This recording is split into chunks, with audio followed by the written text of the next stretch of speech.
Hi everyone, Assalamu alaikum. Hope so you all are fine. So before starting the network attacks, as you all read about the headers, you already know about the recap.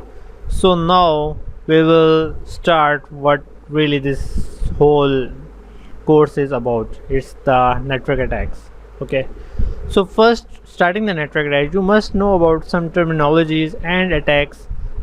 So here are few terminologies that you must know.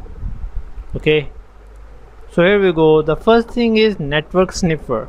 So what really network sniffer is, it says any device, software or hardware that grabs the information traveling on the network. So basically network sniffer is some sort of attack.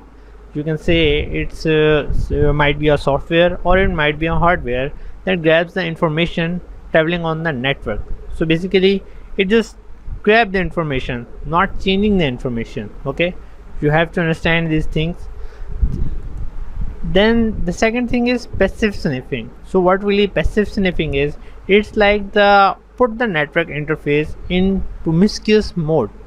So what really promiscuous mode is, so basically promiscuous mode is like promiscuous mode allows a network device to intercept and reach each network packet that arrives in its entity.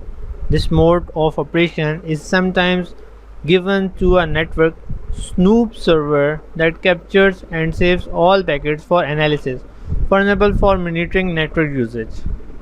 Or the other definition for this is, in an Ethernet local area network, that is LAN, promiscuous mode is a mode of operation in which every data packet transmitted can be received and read by a network adapter. Promiscuous mode must be supported by each network adapter as well as by the input-output driver in the host operating system. Promiscuous mode is often used to monitor network activity.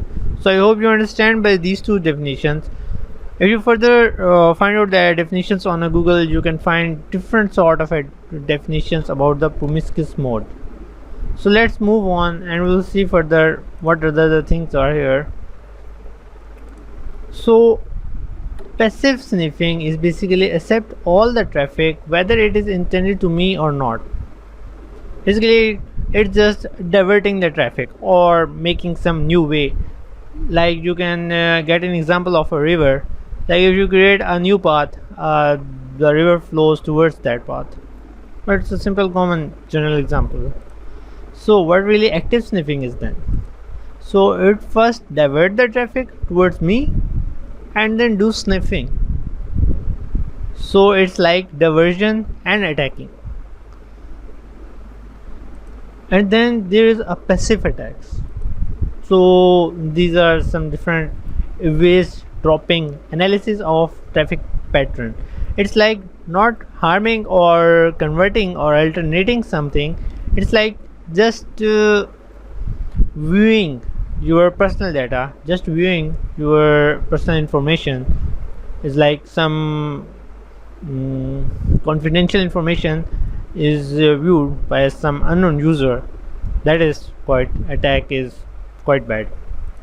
And then using a sniffer data can be like read while passing in real time, stored for later interpretation. So these are some packet sniffings, like how the attack is done and how these things are done.